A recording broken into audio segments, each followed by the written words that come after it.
Holy crap, was that game drunk. It was sloppy, it was messy, it was downright disgusting at times. And at the end of the day, Arkansas fumbled the bag in the second half. Oklahoma State gets the 39-31 victory in double overtime.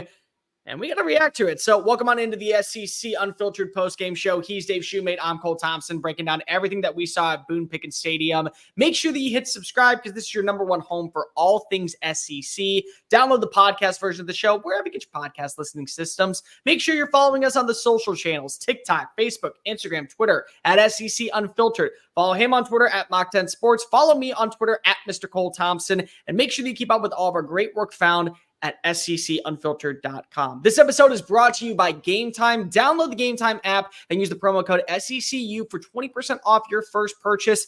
You might not go to many Arkansas games, or you might just want to go pay the price of admission to watch Taylen Green slinging around the yard. Whatever it is, make sure that you use Game Time promo code SECU for $20 off. Dave, did Arkansas not get the message that we have college football for like another 8 hours? Because this game got as drunk as humanly possible in the second half. And ultimately, you just felt like the Razorbacks shot themselves in the foot. Usually, it's just a bad performance from the likes of what you saw from Mike Gundy. And he's going to have a reason on the sideline with his mullet, screaming high vulture about everything that the refs said was wrong. Nah, this was just Sam Pittman and the defense finding a way to fumble it at the fourth quarter. No, I mean, Cole, when's the last time someone put up 650, essentially 648 to be official, yards of total offense? And I think that's one of the more overrated numbers in the country. But there's probably not many teams that put up 650 yards of total offense in a loss. I mean, the first half, they had what, about 320, 350? They killed themselves, man. Either bad snaps, running backs going the wrong direction, Taylen Green handing the ball off the wrong direction. Taylen Green flashed at times, just going to show a little bit of inconsistencies, throwing some balls at people's feet. Arkansas, it looked a lot like last year. I mean, they were better at offense this year, but like a lot of, hey, we're up, we're controlling the game, then we just lose it late. We commit dumb penalties. We commit. I mean, how many turnovers? They ended up throwing 3 turnovers. They were -2 in the turnover department, 7 penalties. I mean, the numbers look fine. Average of 4.9 yards per rush, essentially 5 yards a carry. Passing, they had 416 yards, 9.9 yards per pass. I mean, Taylen Green numbers-wise wasn't bad. 26 for 46, 416, touchdown interception. I mean, out of context, you go watch it a little bit. There's going to be some mishaps. Some missed blitz pickups, handing the football wrong, some underthrows.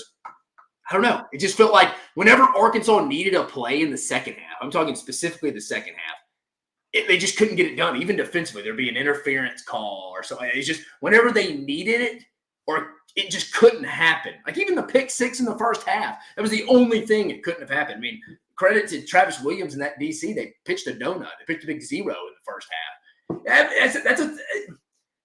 Again, I don't want to sound the alarm yet, but I said going into the year, and I think most of us agree, Arkansas, to get 6 wins, needed one of these first 2 road games, either at Oklahoma State or at Auburn in 2 weeks. Now it kind of forces them to definitely win that Auburn game. And if you lose that, you go to Arlington the next week, where a place that's kind of been a house of horrors for you against A&M. Man, I don't know. It's a tough game to come back from early. I mean, you can do it. I mean, they rally. Kids rally at 18 to 22 years old. Sam Pittman can get them going. But, man, that's going to be a rough 3.5-hour bus trip that you're like, how did we lose that game, man? If we just do one thing right, like not a negative play, we make a field goal, we decide to kick a field goal, we're probably having a better bus trip on the way back, man. That's going to be a tough pill to swallow there, Cole. Dave, let me read off every single level that Arkansas won on Saturday. Total yards, 648. Passing yards, 416. Rushing yards, 232. First downs, 33. Third down attempts, they were 64%. Total plays, 93. Average yards per play, 7 yards. Average yard per completion, 16. Average yards per run, 4.9. Average yards per pass completion against them, 16. Average yards per run against them, 4.2.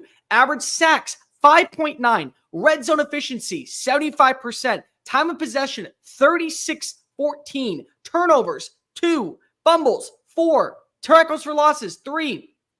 And the only stat they didn't have was on fourth down conversions and the dub at the end of the game. They won on every single level, and that is just where it is anemically awful. It's where you see yourself waking up again, making the same mistakes that you thought that you won.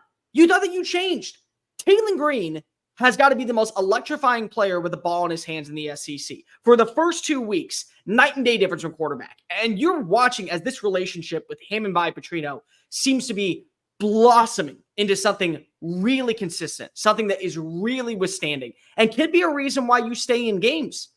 But my God, how many times in the second half did you shoot yourself in the foot? And let's not make any mistakes.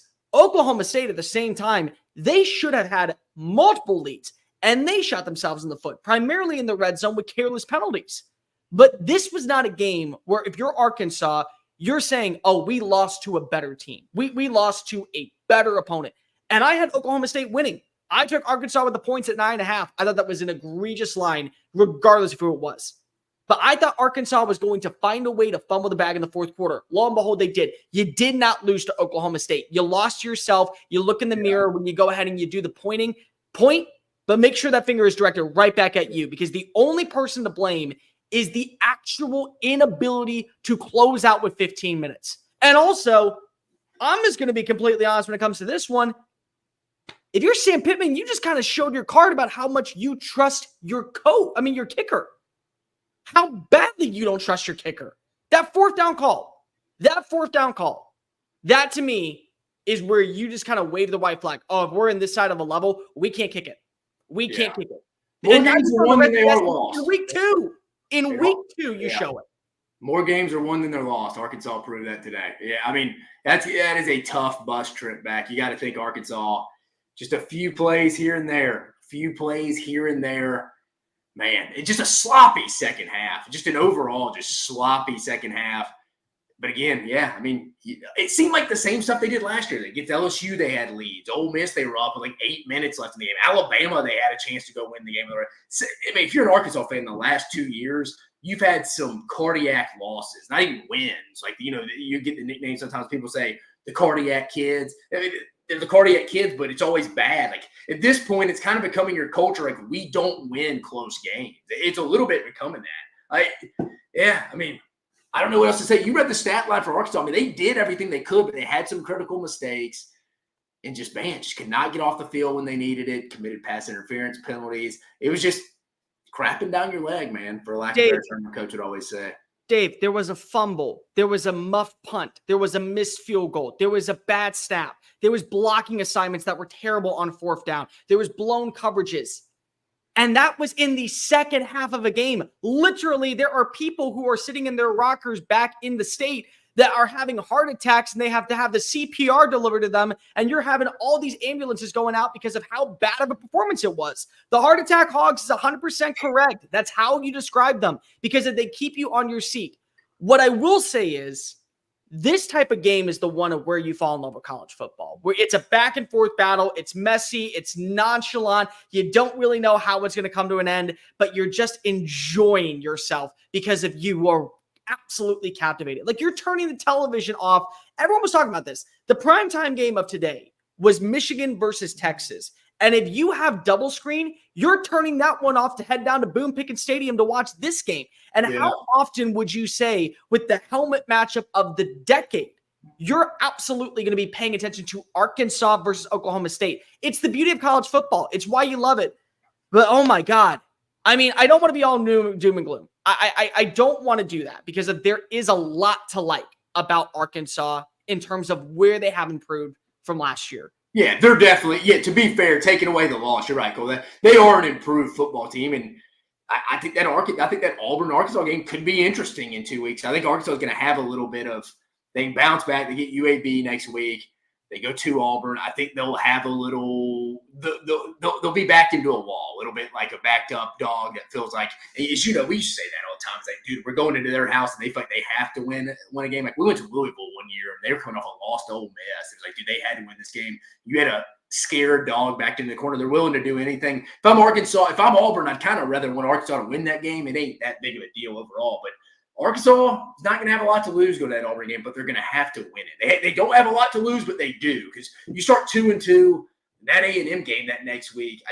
again, we talk about it all the time. We talk about with South Carolina, who's up 7-0 right now, that like you got to have momentum in the middle of the season internally, or like kids kind of start checking out, or hey, the kid with the nicked up ankle, you know what, he's going to tap out a little bit because there's nothing to play for. In today's college football, where the rosters are so different year to year, you got to have some positive momentum throughout your program throughout the year. Kids start to check out. I mean, But Dave, what was there to play for today other than pride and showing that we've changed? We've turned a corner. Like, this is an Arkansas team that still many people, including yours truly, believes is not going to be bowl eligible, is not going to be with the same coaching staff next year. They're going to have a complete revamp turnover. And I thought it was wrong to bring back Sam Pittman. I love Sam Pittman. I get why he is back in the building at Fayetteville. I get why he is the hog boss. Everyone loves him out there. It's a big difference of why Dana Holgorsen was shown the door and Sam Pittman gets a second chance. But you had nothing to lose in this game. You win, guess what? People are still going to say, well, the Big 12 is having a down year. You're an SEC team. You're supposed to beat them. If you lose this game, people aren't going to turn off your opinion because they're still going to say, oh, you know what? Whatever. It's just Arkansas. We've seen this formula work time and time again for the last decade. Nothing has changed out in the state. So why are we thinking it's going to be any different today? You played just to play a football game, and there was so many moments in that first half where it looked like they were in control on both sides of it. Bobby Petrino's offense was electrifying. The first half was kind of dominant on both sides of the football.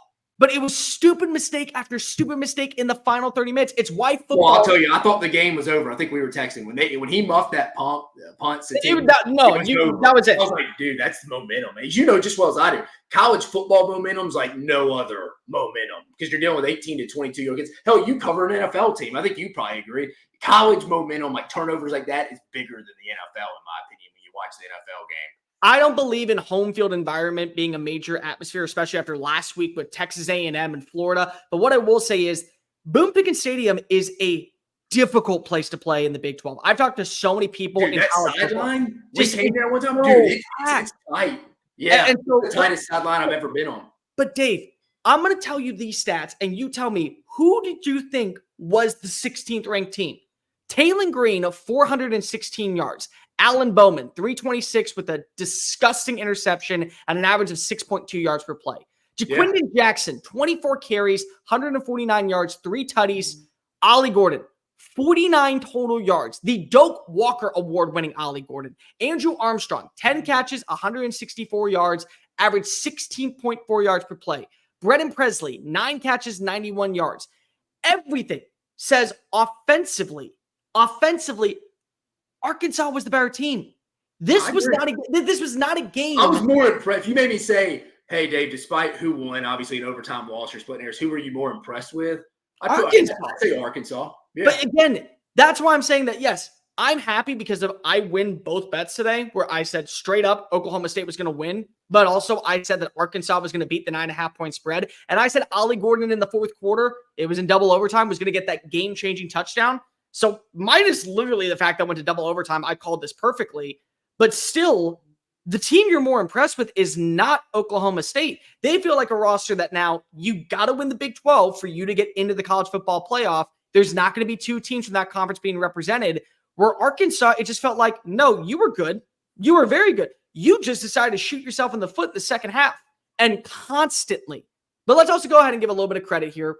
I look at right now when you see how many times the defense stepped up in the first half, but at the same time, how many times Oklahoma State fumbled the bag in the third quarter? You had the muff punt. I mean, not the muff punt. You had the interception. You couldn't capitalize. Jaquindon Jackson's knee goes down. You get the ball. You don't get the ball back.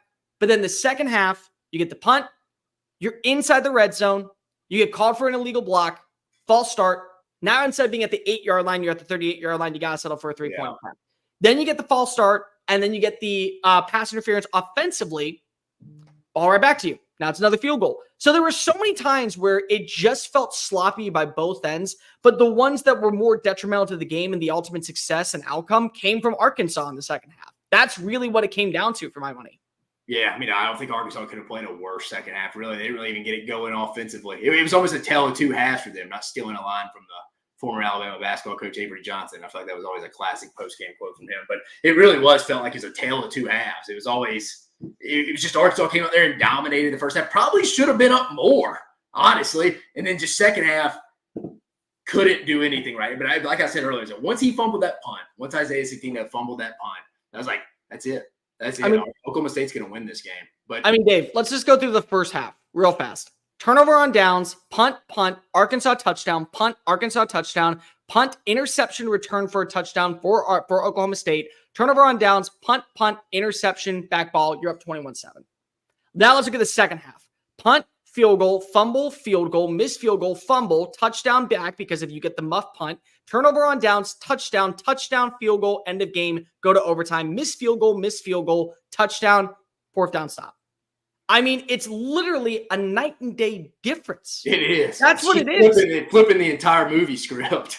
It literally, first half of that game, it's all Arkansas. And I'll give credit. Travis Williams called a brilliant. He did. First half. I mean, they put up 0 points. The 7 points was a pick six. I said this. They gave up nothing on all. I think it was I wrote down the number just because I was so baffled. First half total yards 351 to 77.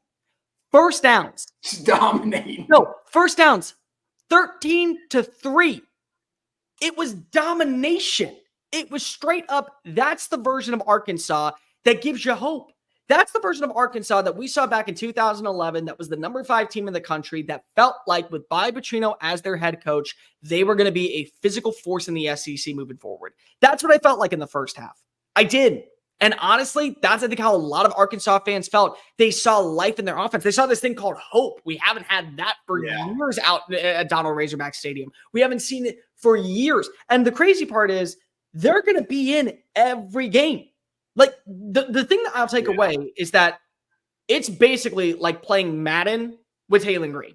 And you just have it on easy level and you're playing against an expert that doesn't know how to play in double coverage. He's going to make some plays and then he's not going to make some plays. He's going to be like a 3rd and 3. It's going to be a mishandled snap. It's like, oh, damn it. His stat line. But he's also going to go make a play on 3rd and 15 where you're like, oh, shoot.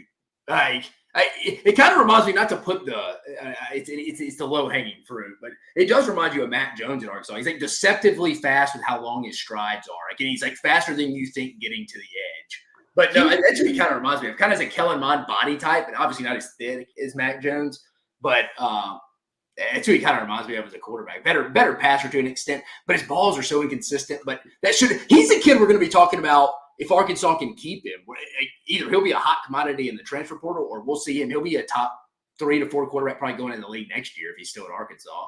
Absolutely. No, not even a damn question. You look at how he plays. He is literally going to have stat lines of 54% completion rating, but for 422 yards, 1 rushing touchdown with 77 yards on the ground, 1 passing touchdown and an interception. Like that's going to be him every single week. And you're just going to be jaw dropping at some of the throws he makes. I want to give a shout out to Quinton Jackson. I mean, that is exact. If there's one takeaway, the former quarterback, that's a dude that you want in your backfield. Physical. Like when I thought that they lost Rocket Sanders, I figured, okay, it's probably a move that needs to be done. Fresh start for both, kind of like KJ Jefferson.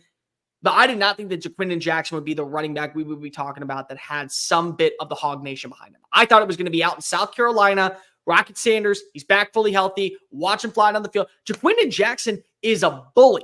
And honestly, when you have that finesse of a guy like Taylen Green and then that bulldozing mentality of a guy like Quinton Jackson, there's not a lot that you can do to stop him. And also, Andrew Armstrong, can we just give a little bit of credit to him? Texas A&M. He's a banged up. They told me this week Arkansas did. He hadn't practiced all week. He had a hamstring. He was out last week. And just imagine if we saw him last week against Arkansas Pine Bluff. I mean, are we talking like 90-0 final score? So, Cole, what do you think here? So, are you more confident in the Hogs now heading into the rest? Or are you more a little concerned how they bounce back from this? Oh no, I'm not confident at all. Not even remotely close to being confident. What I am is that I will hammer the plus line in favor of Arkansas because I think that they're going to be in every game. If you're getting double digit points in a conference game, it's again, I don't know. November stretch is rough for them. They play Texas, Ole Miss, and Missouri. That could be the best 3 offenses in the league by the season's end. But me and you talk about it preseason. They have to get wins early. Because, like I said, I think November, by the time their depth starts to take a hit, which inevitably it will because it happens to everybody. Schedule, I mentioned, could play the top 3 hardest, best offenses at that time. I feel a little better. Like, they're better than I thought they'd be this year. I still just don't know if they get to 6, man. I think they got to have that Auburn win in 2 weeks. And I don't know if they get – I'm not saying they can't get it. They're not going to be favored going into it. Now, that doesn't mean a pile of beans. They can still win that football game. But, I mean, Vegas is going to tell you they're going to be underdogs in there. And then, I mean, Cole, let's break it down here. What are you saying about Arkansas? How do you feel about them if they're 3-2 after A&M? Let's say they lose to Auburn but beat A&M. So they're 3-2, 1-1 in league play. And I think they're heading into a bye week after that. Let me see. I believe it's the bye, and then they play LSU, Tennessee. Yeah, I think it's LSU, then Tennessee, and then they play Texas. Yeah, it's bye. Yeah, you're right. Bye week. No, they get Tennessee, then bye week. LSU. Then bye week. And then they go at Mississippi State, and that's when November rolls. I mean, they have to beat Auburn, I think. They're a team that probably can win multiple, and I mean multiple games in the SEC. I have no doubt about it. What I feel like is also they might be able to punch back, but can they get up when they get punched? And will they get up consistently? Because that's the thing. It's not that Oklahoma State beat them. I mean, you and I can both agree with this. Oklahoma State did as much as humanly possible to give that game in the first half to Arkansas. And still, when they were inside the red zone, they fumbled the bag with careless penalties. They punched up if you were Arkansas. You walk away in this game probably way more impressed with Arkansas than you do with Oklahoma State, a team that is supposed to be competing for a Big 12 title, competing for a college football playoff spot, and prove that they're a roster that you don't want to face off against when it comes to the college football playoff. That's how you're supposed to feel about Oklahoma State, and you don't. But also, any single time that it felt like just a little flick, like they went down and they didn't get back up until like 3 minutes later. And at that point, the score was leaning in favor of them. It took forever for them to get right back into condition. And that's not going to be good enough when you face off against teams in the SEC. It's not going to be good enough when you face off against a Texas A&M and Arlington. It's not going to be good enough when you have to face off against an LSU. It's not going to be good enough when you have to face off against an Auburn team that's going to be 4 games into playing at home that honestly, it may feel like for them, they're really confident because of the way that Auburn's been playing football offensively. They can go toe-to-toe with anybody right now. Yeah. So it's like you feel good about what you've seen from Arkansas's offense. It's what you've seen from when they're at their peak. Their peak is awesome. It's absolutely one of the best things in college football. Their peak today was what brings back Arkansas life. But when they're hit their low, you got to be able to deliver. And I just don't know if they're going to get that second punch. I feel like that they're going to be the kid that is like willing to talk mad smack, and then they throw one big punch, and they're like, yeah, what's up? And then somebody across the face, and they're down, and then just kick them and kick them and kick them and kick them and kick them and kick them, and then they say, uncle. Yeah. Like, that's what it feels like right now. Consistency is going to be this. Consistency and depth as the season goes on is going to be the thing for Arkansas. I feel like we're going to be looking back at the end of the year. They needed that one. We're going to be looking. That's going to be something that may be sitting there at 5 wins, and it's like, damn. Well, if we could go play Stillwater again. Just you know what's really, really funny, Dave? I saw this meme where it's the guy that's sitting with the noose around his neck, and he consistently dies, and he looks at the one guy that's crying and goes, hey, man, first time? And someone just put an Arkansas Razorback head on top of it. It's like, first time we've celebrated this? Like, it's literally, that's what it feels like if you're Arkansas now. You can't expect anything. And you know what it's really sad is when Arkansas fans are watching Taylen Green make these acrobatic throws, look like a cheat code behind the line of scrimmage, absolutely balling out, throwing it around the field like it's no one's business. And they're like, we can't have hope. We're still going to find a way to mess this up. That's where you are if you're Arkansas.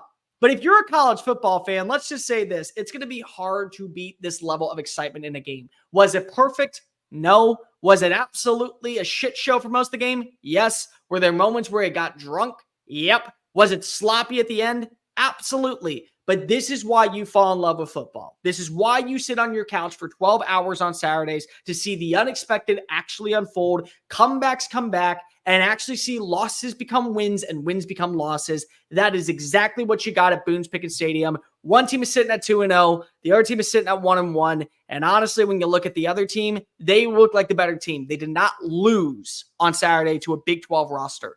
They lost to themselves, point blank, no ifs, ands, or buts about it. Yep, they did. They did. Disappointing loss. Disappointing loss for your part. Make sure that you like and comment down below. What are your thoughts on this game? Let us also know, what did you think of the performance in the second half from Arkansas?